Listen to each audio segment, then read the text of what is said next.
Well, Phil, welcome to Rotherham United first and foremost. We're talking in the immediate aftermath of news of you've been appointed as a new independent non-executive director of the football club.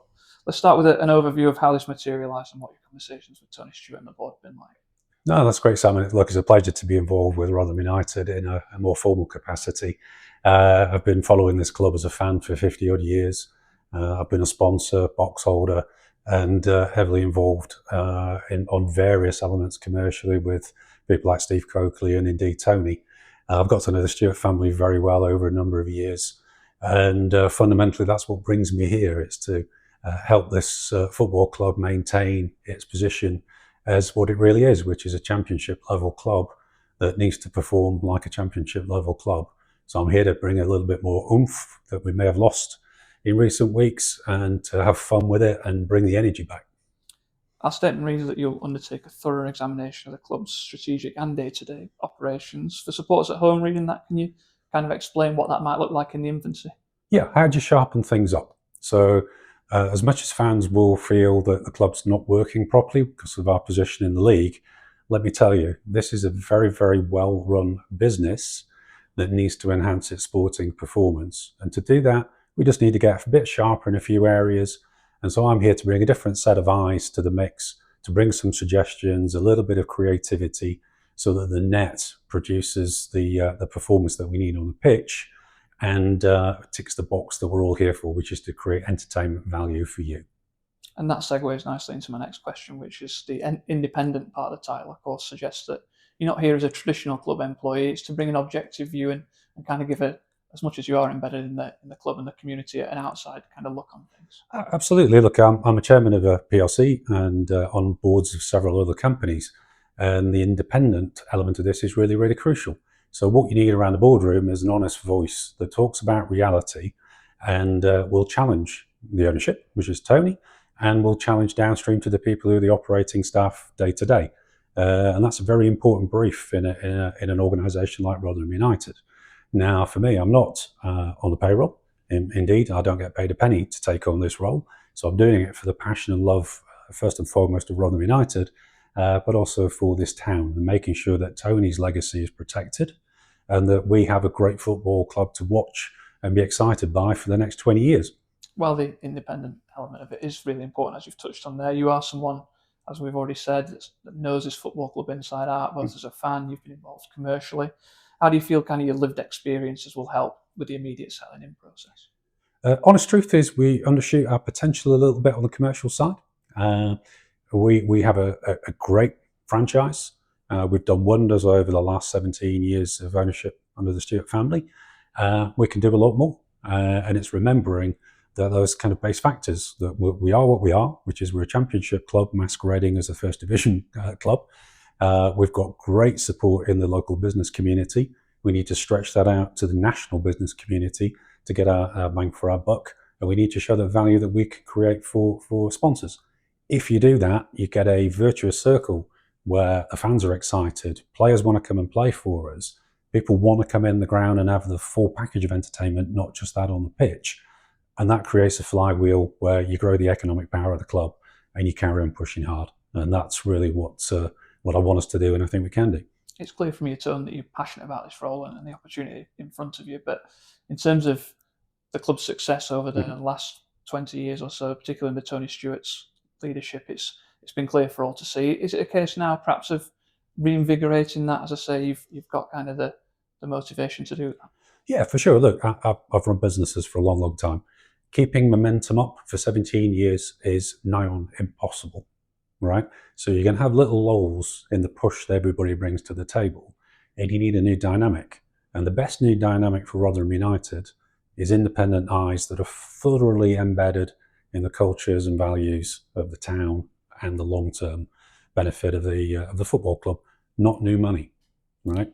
As much as fans will want loads of new money coming into the club, that's not needed, and it's not necessarily the best thing, right? It needs the passion to reinvigorate. In terms of what we've spoken about already, your personal and professional experiences give you a real good background into coming straight in and hitting the ground running. How do you feel like they'll benefit you? It's a good question, Sam. So I don't know what I don't know yet, but all I can lean back on is I've built many a good international business, create a lot of value for my investors, and create a fantastic environment for the people who've worked for me in those companies. We've had fun, we've outperformed, and we've won, looking back through 30 years of my career. So that's what success looks like for me. Are the staff at Rotherham United coming in with a smile on their face? Are the fans singing on the cop when we're playing well or when we're playing badly? And a commercial sponsors renewing their contracts and looking to do more with us. They're the real world, down to earth things that I want to help Tony, the board, and the management team of the club get to, and to take away some of the doom and gloom that can easily accumulate when you're towards the bottom of the league. First out of that gate for me is we ought to be finishing in the top 10. And many people watching this will think I'm a complete lunatic or I'm wearing rose-tinted glasses. I look at the spread of points in the league. I look at the squad that we have with the players coming back and the potential to do that. And I think it's a great challenge to Matt to take us there. And then he can build for next season off the back of it. How important is that ambition? Of course, you've got the names of companies you've been involved with sat behind you at the moment. Sometimes, like you say, people think that might be pie in the sky thinking, but you don't get where you are in business as you are without those kind of thoughts. Speaking as a lad born and bred in Kinworth, to a steelworking family, I'm now in a position where I'm a very wealthy individual. I've had a lot of success, but there's one grounded thing that gets you there. If you turn up for anything without wanting to win, you're wasting your time. You've mentioned the various bits of community work you've been involved with. I was lucky enough to be in a WhatsApp group with you regarding the Millermen project that was over at Millmore, and the likes of John Breckin was in there. You're I understand, an ambassador for the Rotherham Hospice as well. So that I've got to know John Breckin over the years. He brought me into the Millermen project, which I helped sponsor and provide a bit of advice to. What more do you want to do? It's a fabulous thing. The greatest charity in town is the hospice. I've become an ambassador for it since the Millermen because I really saw the challenges that they have economically and the great work they do for the community. So why would you not want to help? But equally, when you can tie that back to the football club and its heritage and kind of its long-term mission around being a community club, you get involved. I've got the ability to do that with time, money, and experience, and I really want to push on alongside what I'm doing here for Rotherham United. As you say, you're going to keep going with your own ventures at the moment, but it will be a lot of time spent with Rotherham United, speaking to the owner, the directors.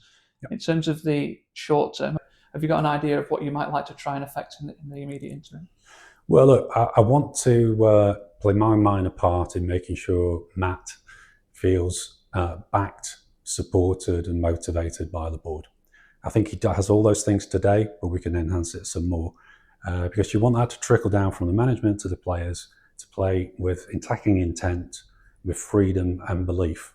And that in business, because I can comment more on business than I can sporting performance, is if your players are playing with freedom and they're motivated to win, you normally win, right? It's when you're worried about the downside risk that things get in the way. And what I've seen as a fan so far this season is a team gradually losing a bit of confidence and therefore not taking the risks that you're required to do on the pitch to win. And I come from the era of Brian Clough, those of you who are old enough to know this. And that's if you're in front of the goal, you can see it, and you're within range, shoot. That's the sum total of my sporting input to Matt. Your appointment obviously is to encourage fans about the club's future and the club's long-term future, importantly, but you've already kind of touched on it a little bit earlier in this interview, that you see this as a championship football club, and there's no reason that you don't believe it can get back there. 100%. But what I'd say on this one, Sam, is this football club could not have had a better chairman than Tony Stewart for the last 17 years. And whilst people are upset at the minute at where we are, you just have to look at what we've done. We've had 6 or 7 seasons in the Championship. We've been to Wembley and won multiple times. We've got a fantastic stadium. We've got a great squad. We've had some fabulous times, right? Fundamentally, we've had the best chairman we could ever dream to have because he lives and breathes it and still lives and breathes it today. And we want that for the future. So whoever's in charge in 20, 30 years' time, they live into the same DNA, the same values, and we're up there punching our weight. Of course, we hope that we've covered a lot of the questions fans might have regarding the statement that's just gone out. But do you have a message for the fans as you sit here in now? Yeah, look, believe in your team on the pitch, get behind them from the terraces and from your seats, make some noise because we've lost that a little bit over the last few years. Encourage the players. If you transfer your belief into the players, they'll entertain you. We'll all go home happy. Rotherham United will sell a few more pucker pies and a few more pints. We'll have a bit more cash in the till, and it'll circulate its way back to the team. And that's a very down-to-earth, give-me-a-load way of describing how this should work as a virtuous circle.